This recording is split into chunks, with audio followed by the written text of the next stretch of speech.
Time पे एक ही काम होना चाहिए, ताकि तुम्हारा ध्यान बराबर उस काम में होगा तो तुम्हें बराबर याद रहेगा कि तुमने वहाँ पे वो चीज की। हम जब मल्टीटास्किंग करते हैं तो हम 10 चीजें करते हैं और हमें एक भी चीज याद नहीं रहती कि हमने किससे क्या किया। तो ये भी चीजें हैं, हमें जब हम ये वैल्यूज को फॉलो करते हैं तो अपने आप हमारे अंदर ये सारी चीजें आ जाती हैं। अलबेलापन चले जाता है, आलस चले जाता है, एक अलर्टनेस आ जाता है, अटेंशन पोजीशन बाबा जो बोलता है हमेशा, एवरी टाइम अटेंशन पोजीशन में रहना है ना। अटेंशन का उल्टा क्या है? टेंशन। हाँ, अटेंशन में नहीं रहेंगे तो टेंशन में आ जाएंगे। बाबा हमेशा ये डायलॉग मारता है। अटेंशन का उल्टा है विश्राम। विश्राम बोला मतलब आलस, विश्राम बोला मतलब अलबेलापन। जो अटेंशन में नहीं है वो इसके आदी हो गए, और फिर अटेंशन का अट निकाल दो, टेंशन में ही जीना शुरू हो गया उनका। तो बाबा में बताता है ये है डायरेक्शन, ये है श्रीमत, इसको कहा जाता है श्रीमत फॉलो करना। जो रियल श्रीमत बाबा बोलता है ना, और ये श्रीमत फॉलो करना बाबा बोलता है मासी का घर नहीं है। ये दिस इज द बेसिक, ये फाउंडेशन है। इस फाउंडेशन को अगर हमने हिला दिया, मैंने बताया ना, एक भी वैल्यू को अगर हमने छोड़ा, सब वैल्यूज डाउन हो गई। एक वैल्यू को भी अगर हमने फॉर ग्रांटेड ले लिया, सारी वैल्यूज का ग्राफ ऊपर नीचे हो गया। तो हमको एक भी वैल्यू को ढीला छोड़ना नहीं है, और अगर हमने एक भी वैल्यू को ढीला नहीं छोड़ा तो हम अपने आप वो डिसिप्लिन में आ गए। अगर हम डिसिप्लिन में आ गए तो अपने आप आपके गुण, आपकी शक्तियाँ इमर्ज होगी। ये मैं 100% लिख कर देती हूँ, आप प्रैक्टिस कर कर देखिए। मगर इस फाउंडेशन पे चलना ही बहुत मुश्किल है। बाबा बोलता है इस फाउंडेशन पे चलना ही मासी का घर नहीं है ना। मासी का घर मतलब इजी वे आउट। इस फाउंडेशन पे चलना मतलब हमको हमारे कंफर्ट जोन से बाहर निकलना, हमें हर चीज का त्याग करना, हर चीज में तपस्या करना। जो बाबा ब्राह्मण जीवन का, एक ब्राह्मण का स्वरूप बताता है। क्या बताता है ब्राह्मण का स्वरूप? त्याग और तपस्या। ये उसकी पहचान है ब्राह्मण की। अगर त्याग का वक्त आ गया तो सबसे पहला त्याग ब्राह्मण का होगा। मैं अपना अनुभव बताती हूँ, बाबा ने कैसे वक्त वक्त पे मेरे से त्याग करवाया है हर चीज में। सबसे पहले त्याग मेरा नींद का है ना। सवेरे 1 बजे उठना है मुझे, 1 बजे उठ के सबको गुड मॉर्निंग पोस्ट करना, वो बाबा ने मुझे एक एम दिया, इसके लिए मैं उठ जाती हूँ। तो हर एक आत्मा को बाबा एम बोलता है कि एम लेना है अपने लिए। अगर तुम एक एम लोगे, जैसे फॉर एग्जांपल अभी हमारे बच्चों की एग्जाम हो या हमारी खुशी की एग्जाम थी स्कूल लाइफ में, तो आप याद करो अपनी स्कूल लाइफ या अपनी कॉलेज लाइफ या अपने बच्चों की स्कूल लाइफ।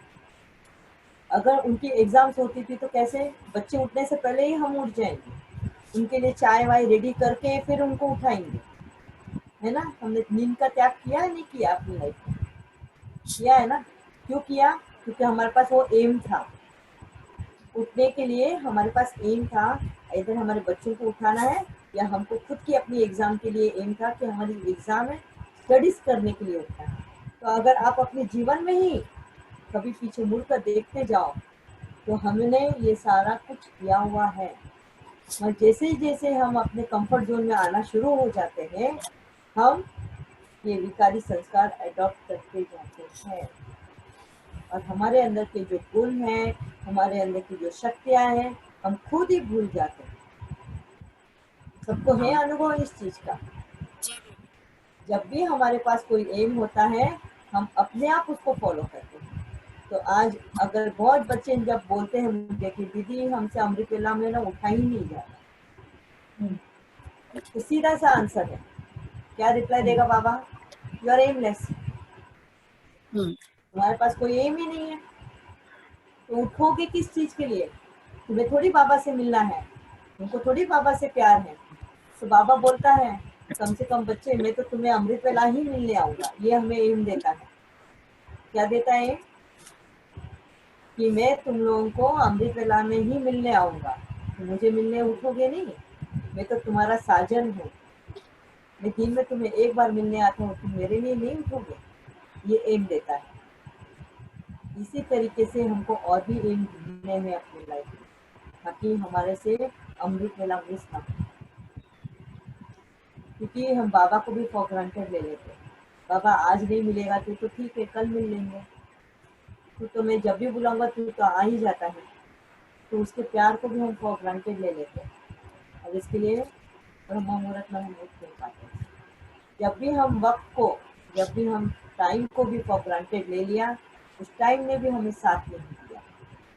फिर हम बोलते हैं हमारे वक्त पे काम ही नहीं होते हैं, हम कितनी भी एफर्ट्स ले लो हमें उसका रिजल्ट 0 ही मिलता है। क्यों?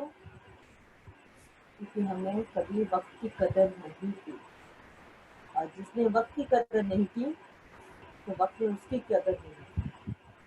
ये सारा स्टार्ट होता है ये बेसिक वैल्यूज से, है ना। तो बाबा ने मेरा सबसे पहला त्याग कराया नींद का। उसके बाद में त्याग कराया खाने पीने का, ना खाना ना पीना। बाबा ने मेरे को क्लियर कट बोल दिया।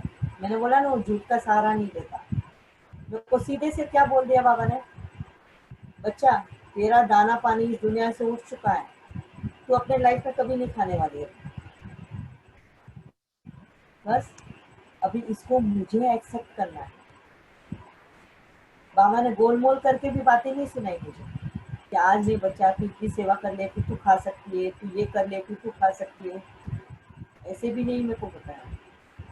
मुझे डायरेक्टली बोल दिया कि तेरा दाना पानी इस दुनिया से उठ चुका है, तुझे नहीं मिलेगा, मगर तुझे मेरे लिए इस धरती पर रहना है। क्या तैयार है? बाबा ने मेरे से कमिटमेंट मांगा और मुझसे त्याग मांगा इस धरती पर रहने का, कि बिना खाए पिए तुझे रहना है। कोई हिम्मत है? अगर आज बाबा आपसे आके ये पूछे, सबसे पहले क्वेश्चन यही आएगा, क्या मैं जी सकती हूँ? क्या मेरे में ताकत होगी? मैं पता है मेरी हालत क्या थी वहां पे। निश्चय होती। बाबा ने बोला है मेरा दाना पानी उठ चुका है, तो ठीक है उठ गया। तो जब भी बाबा को मुझे लेकर जाना है लेकर जाएगा। निश्चिंत थी। निश्चिंत एंड निश्चय दोनों मेरे पक्के थे।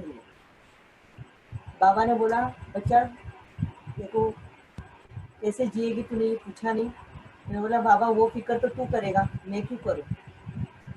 मुझे उसकी फिक्र क्यों? क्योंकि तुझे अगर मेरे को रखना है यहाँ पे सेवा के लिए, तो ये फिक्र मुझे करने की जरूरत नहीं है कि मैं कैसे सरवाइव करने वाली हूँ। मुझे अपना फ्यूचर नहीं देखना, मुझे ये देखना है कि मुझे तेरे काम में कैसे आ पाऊँ। और बाबा ने मुझे पास विथ ऑनर का टाइटल दे दिया। कौन सा टाइटल दिया? पास विथ ऑनर, निश्चय एंड निश्चिंत। फिर बाबा ने वरदान में मुझे चाय दी, क्योंकि इस बॉडी को चलाने के लिए, ये 5 एलिमेंट्स की बनी हुई है बॉडी, तो इसको चलाने के लिए तो उसके ही तत्व चाहिए जो 5 एलिमेंट से बने हुए हैं। और इसीलिए बाबा ने मुझे चूज करने बोला कि तुझे एक चीज मिलेगी जो सरवाइव कर पाएगी तुझ जिससे, तो तू चूज कर। तो मुझे मेरी बुद्धि लगानी पड़ी कि क्या करूँगी।